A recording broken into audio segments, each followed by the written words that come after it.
Hello नमस्कार, मी माझ्या गोडताई आणि मैत्रिणींचं माझ्या यूट्यूब चॅनलमध्ये अगदी मनापासून स्वागत करते आणि आजच्या व्हिडिओला सुरुवात करते। मनापासून अगदी हृदयातून सर्व माझ्या यूट्यूब परिवाराला श्री स्वामी समर्थ। आजचा व्हिडिओ आपला खूप खास आणि खूप छान आहे। कृपया माझ्या यूट्यूब परिवाराने संपूर्ण बघावा हीच माझ्या परिवाराला कळकळीची विनंती।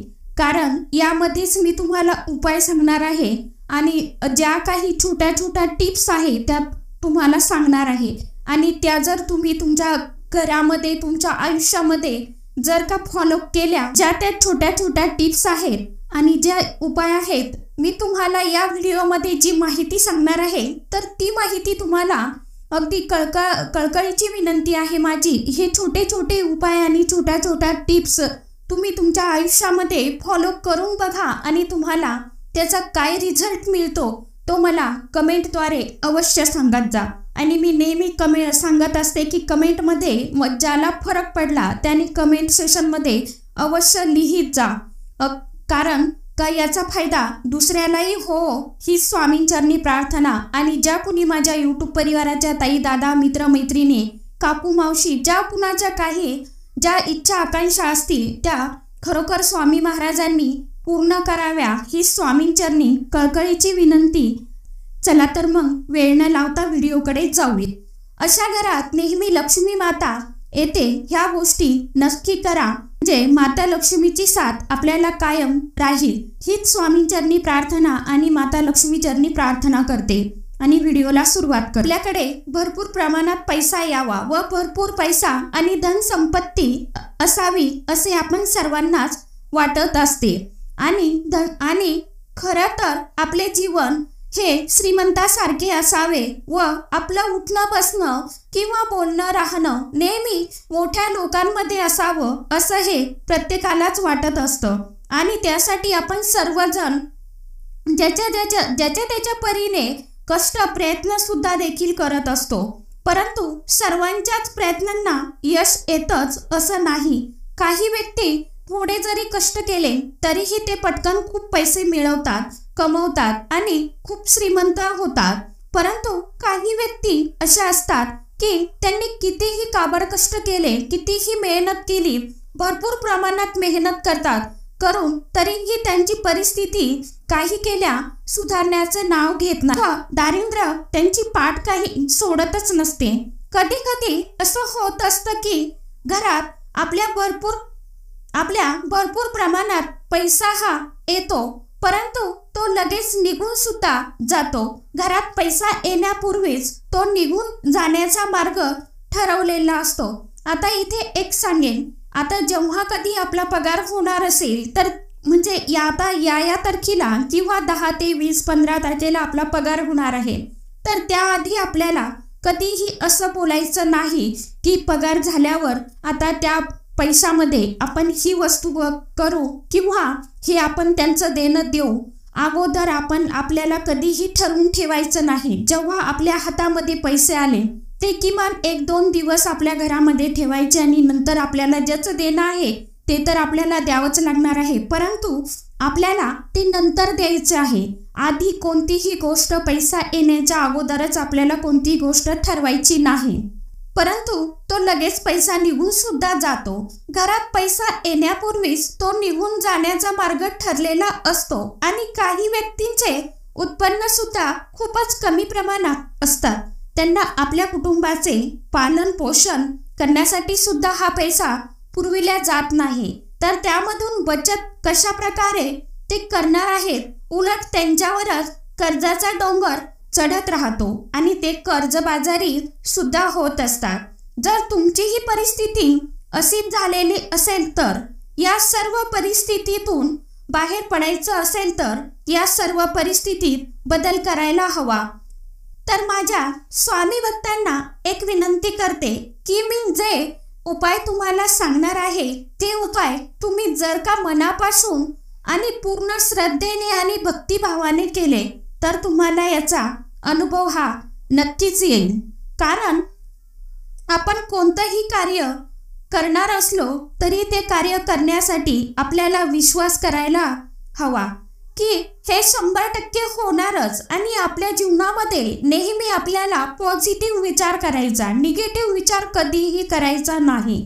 सकारात्मक बोलायचं, कधीही असं म्हणायचं नाही हे होईल की नाही, असं बोलायचं की हे होणारच आणि मी हे करणारच, हे मला करायचंच आहे.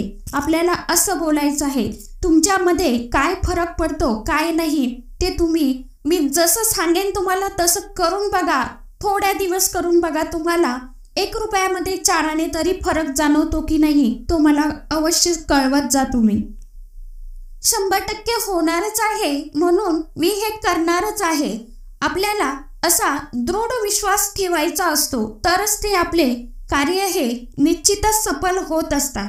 म्हणून मनात श्रद्धा व विश्वास असणे हे खूप गरजेचे आहे आणि श्रद्धा व विश्वास ठेवून ही कार्य करायला हवी. म्हणजे तरच आपल्याला 2 ते 3 महिन्यात तुम्हाला या सर्वांचा फरक जाणवेल की आपल्या परिस्थितीमध्ये किती फरक पडलेला आहे.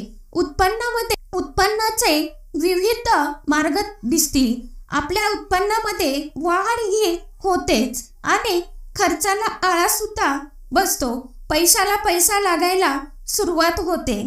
आपली बचत होते आणि आपण कर्जापासूनही मुक्त व्हायला सुरुवात होते. चला तर मग जाणून घ्यायचं आहे की असे कोणकोणते उपाय आहेत की जे आपल्याला करायला हवे ते बघूया. यासाठी इथे एक सांगेन, जे कुणी माझी ताई दादा आपल्या चॅनलवरती नवीन असेल तर त्यांना एक विनंती करते, तुम्हाला जर असे व्हिडिओ बघायला ऐकायला आवडत असतील तर कृपया आपल्या चॅनलला लाईक शेअर सबस्क्राईब जरूर करून ठेवा. म्हणजे तुम्हाला माझे व्हिडिओ बघायला आवडत असतील तर सबस्क्राईब करा. आणि व्हिडिओला आता उपायाला सुरुवात करूया. आणि नुसतं सबस्क्राईब करू नका. जे तुम्हाला घंटीचं बटन दिसतं, बेल आयकॉनचं बटन दिसतं समोर, त्याला क्लिक करायचं आणि तिथे जे ऑल ऑप्शन येतं त्याला तुम्हाला क्लिक करायचं आहे, म्हणजे टच करायचं आहे. म्हणजे मी जे व्हिडिओ तुम्हाला टाकेन त्याचं नोटिफिकेशन तुम्हाला येत राहील, त्यासाठी ही माहिती देत आहे. आणि एकच यूट्यूब फॅमिलीला माझ्या आणि परिवाराला मी एकच विनंती करते की व्हिडिओ संपूर्ण बघा जा. कारण मला एक व्हिडिओ बनवायला 3 ते 4 तास लागतात आणि तुम्ही 2-3 मिनिटं व्हिडिओ बघता तर माझा 4 तासाची मेहनत काय कामाची हेच सांगेन. थोडं तरी प्रोत्साहन देत जा म्हणजे मलाही जेणेकरून उल्हास येईल. एवढीच तुमच्या ताईची अपेक्षा आहे, बाकी काही नाही. आणि एक लाईक व्हिडिओला जरूर कर. आता पहिली गोष्ट, आता मी तुम्हाला मिठाचा व्हिडिओ आपल्या चॅनलवरती टाकलेला आहे, परंतु आता हा व्हिडिओ तुम्हाला संपूर्ण बघणं भाग आहे. तर आता पहिली गोष्ट, आपल्या घरातील मीठ म्हणजे हे साक्षात माता लक्ष्मी म्हणून मानले जाते. आपल्या घरामधलं मीठ कधीही पूर्ण रिकामं म्हणजे संपू द्यायचं नाही. बरणी आरती झाले की थोडेसे मीठ शिल्लक असेल तेव्हाच आपल्याला एक नवीन मिठाचं पॉकेट पुडा खरेदी करून आणायचं आहे. आणि मीठ आणताना आपल्याला काही गोष्टी लक्षात देखील ठेवायच्या आहेत की त्या दिवशी शनिवार नाही पाहिजे. शनिवारी कधीही मीठ आणायचं नाही. मीठ हे शुक्रवारीच आणावं. मिठाची बरणी अर्धी झाली की लगेच दुसरं मीठ घरामध्ये आणून ठेवावं आणि मीठ हे नेहमीसाठी काचेच्या बरणीमध्येच भरून ठेवावं. इतर कोणत्याही धातूच्या भांड्यात ठेवायचं नाही. कारण असं म्हटलं जातं की आपल्या उत्पन्नातील 15% वाटा हा भगवंतासाठी आणि धर्मासाठी वापरावा. परंतु मोजून मापून आपल्यालाही शक्य होत नाही की कोणालाही काही देण्यासाठी भरपूर प्रमाणात दान धर्म करावा असे होत नाही. 1 रुपयांचे दान केले तर त्या बदल्यात आपल्याला 100 रुपये मिळत असतात. दान धर्माचे आपल्या शास्त्रामध्ये खूप महत्त्व आहे.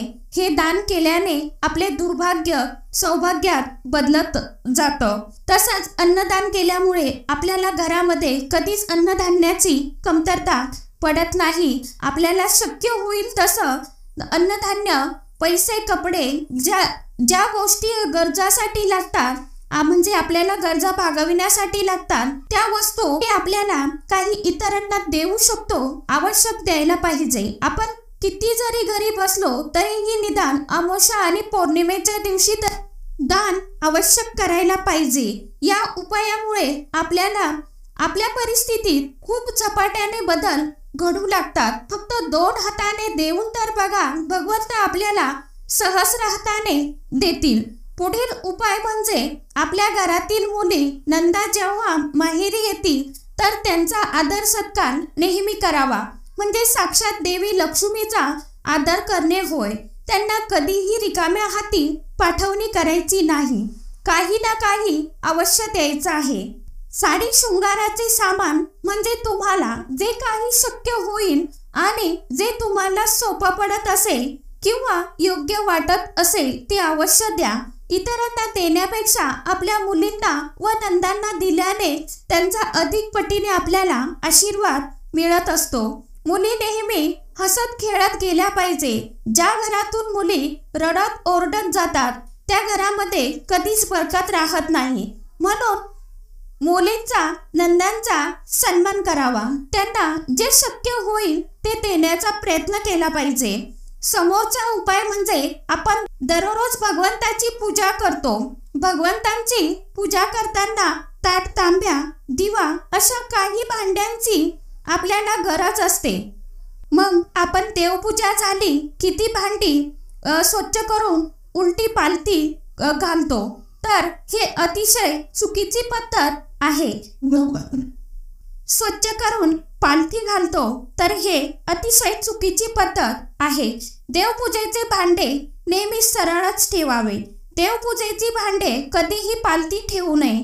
तसेच देवघरात तांब्याचा तांब्या नेहमी स्वच्छ पाण्याने भरून ठेवावा। हा तांब्याचा कलश भरून ईशान्य दिशेला आपल्याला ठेवायचा आहे। तसेच त्या तांब्यावर एक छोटी प्लेट किंवा वाटी तुम्हाला झाकून ठेवायची आहे। त्या प्लेटमध्ये थोडीशी साखर किंवा गूळ टाकून ठेवावी आणि दररोज देवपूजेनंतर कलशातील पाणी झाडांना टाकावे।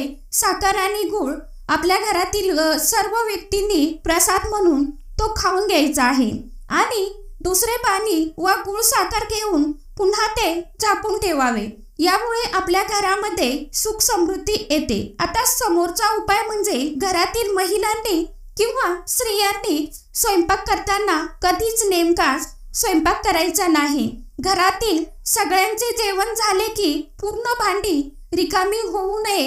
एखादी पोळी किंवा थोडीशी भाजी, भात, भाकरी काहीतरी शिल्लक राहायला पाहिजे। दुसऱ्या दिवशी आपण ते कुत्र्यांना किंवा इतर प्राण्यांना दिलं तरीही चालेल। जेवण झाले की लगेच सर्व भांडी रिकामे होऊ द्यायची नाही, कारण आपल्या स्वयंपाकात देवी लक्ष्मी असते आणि संपूर्ण स्वयंपाक संपणे व भांडी रिकामी होणे म्हणजे देवी माता लक्ष्मी घरातून निघून जाणे हा संकेत आहे। आपली देवपूजा झाली की आपण देवांची आरती करत असतो, हे खूप शुभ आहे। आरती करताना 2 कापराच्या वड्या आणि लवंग टाकून घंटी वाजवत सर्व घरात आणि प्रत्येक खोलीतून हे कापूर आपल्याला फिरवायचा आहे।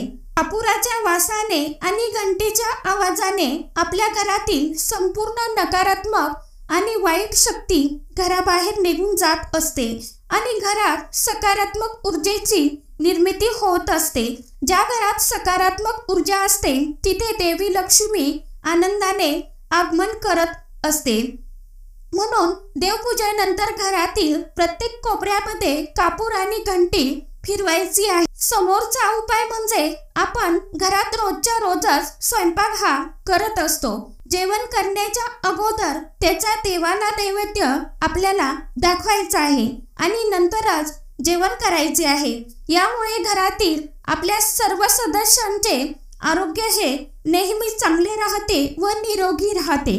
आजच्या व्हिडिओमध्ये इतकीच माहिती होती, कशी वाटली नक्की सांगा। चॅनलवरती जर का नवीन असाल तर प्लीज चॅनलला लाईक, शेअर, सबस्क्राईब जरूर करा। धन्यवाद। श्री स्वामी